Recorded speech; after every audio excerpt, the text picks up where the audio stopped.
Hi guys! Ayan. Hi guys daw sabi ni Trixie. Na-mute ko kasi may mga music sa TV. Nanonood kasi sila. Hi guys! Welcome to my YouTube channel. Ayan guys, gagawa kami ng grahams. And ayan ang aking mga makukulit. So ayan ang gamit natin ay mangga, grahams, nisel cream, mga gatas, and may cheese. So ayan sa nakikita nyo, nire-ready ko yung ating gagamitin. And next, ayan na, nagbabalat na ako. And hiwa-hiwain natin ang ating mano. Siyempre, nandyan pa rin yung dalawang pasaway ko and dalawang makukulit. So, ayan nga guys. Yun nga, ayan, halo-halo na natin. Pag halo-halo, siyempre, unang-una nilagyan ko ng evap para medyo marami-rami yung ano. Then, so, ayun nga guys, back to tayo. Paghalo-haloin lang natin yan guys. Ayan, ang ating mga ingredients. Siyempre, ito yung hindi ko alam kung abot pa to ng New Year. Ngayon pa lang, parang gustong-gustong kainin na ng aking mga pasaway. So, anyways, ayan pa rin. Laging makulit yun si Trixie. Gusto tumulong pero hindi naman siya marunong kaya sinasabay ko palagi na hindi siya pwede. And ayan, inilagay ko na yung mga condensed milk. And may mayonnaise din yan guys, may mayonnaise. Condensed milk, evap, nilagyan ko ng evap para medyo siya hindi masyadong malabnaw. Malapot ba sa ano. So ayun, as usual, taktak natin yan kaya sayang naman kung may matira. So ayan guys. Ayan, taktak mo. Taktak mo. Pasaway. Nangungulit pa rin si Trixie niyan, guys. So, ayan na, sa nakikita nyo. Ayan, halo-haloin natin. Halo-haloin. Medyo malabnaw. Kailangan talaga medyo malabnaw kasi pag nasobrang sa lapot naman yung ano rin. Ako kasi pag gumagawa talaga ako ng mango grahams, gusto ko may ganyan. Ganyan, medyo malabnaw-labnaw ng konti. Kapag nilalagay mo dun sa grahams, nababasa talaga yung mga ano. Pero depende naman yun sa gusto nyo, kung anong gusto nyo, paano kayo magtimpla. So, nilipat ko kasi hindi na kasya, hindi pa nailagay yung nisel cream. Maliit pala yung aking lagayan. So, ayan, buhos natin yung nisel cream. Depende naman sa inyo yun guys, kung paano kayo gagawa ng mango grahams or sa last part po makikita nyo. Sayang kasi yung meron akong 2 lata ng salad, hindi, fruit salad. Sa pinaka last part, nilagay ko siya kasi nasasayangan ako. So, ang ginawa ko, may natira pa kasing sauce niya. So, nilagay ko yung mga salad na yung nasa lata, fruit salad na nasa lata. So, nilagay ko siya dyan and hinalo ko din siya sa grahams. So, yan, nilagyan natin ng mayonnaise. Kasi mas masarap pag may mayonnaise yan. Medyo nagtatalo yung tamis, alat. Medyo malat-alat yung mayonnaise. So, masarap siya. Sobrang sarap. Nagtatalo yung tamis at alat niya. So, ayan guys. Ayan, tapos na. So, naglalagay na kami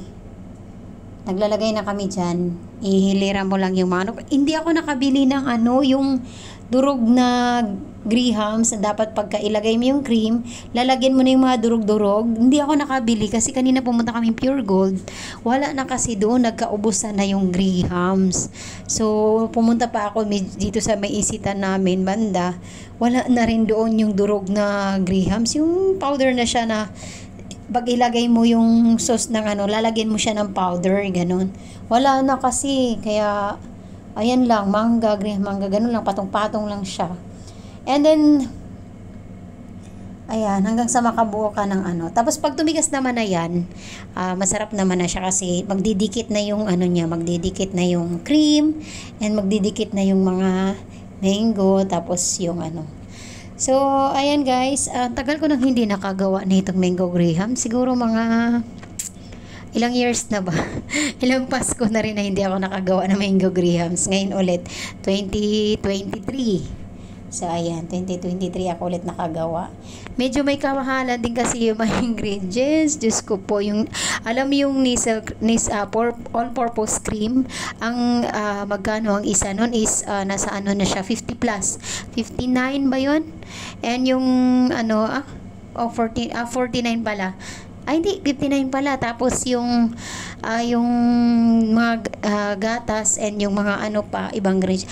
Yung mangga as in 200 ang kilo. So, 2 kilo ang binili ko, 400 pesos yung lahat ng mangga na nagamit ko dito. So, and iba yung mga ano pa, yung graham, Moisan grahams is nasa 49 ang isang balot. So, naka-6 na balot ako dyan. Yan. Tapos, ilang gatas din yung nilagay ko. Medyo pricey talaga pag gumawa. Medyo magasto talaga pag gumawa ng mango grahams. Pero sulit naman kasi kami-kami lang. Kasama ko yung aking mga anak at aking pamilya. O, syempre. Ayan lang, guys. And yan. So, ayan, guys. Ayan, lagay-lagay lang tayo dyan. Hanggang sa makabuo tayo. Ayan, guys.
So, ayan guys, ito na yung nagawa namin lahat. So, ayan na nakita niyo may salad dyan na fruit salad na naiba. Yan yung, meron kasi ako nakatabing 2 lata na fruit salad sa dito. So, sayang naman yung gatas na naiwan, natira. Ginawa ko na din at inibabaw ko na sa grahams. So, ayan guys. So, depende naman sa inyo kung anong gusto nyong gawin. So, ako kasi nasasayangan ako dun sa gatas na natira dun sa ginawa kong sauce ng graham. Sayang kasi. So may lata akong naiwan na na fruit salad. Ayan, hinalo ko na lang din para sayang naman hindi na ako bibili ng ibang ibang pang fruit salad. Masarap din naman yan, guys. Pag ganyan, pag mikos-mikos lang masarap, charis. Mikos-mikos. So, ayan guys, thank you so much po. Thank you so much po sa inyong panonood sa aking video. Thank you and God bless you all. Merry Christmas and advance Happy New Year. God bless you all. Thank you so much. Thank you for watching. Please subscribe in my YouTube channel. Bye-bye.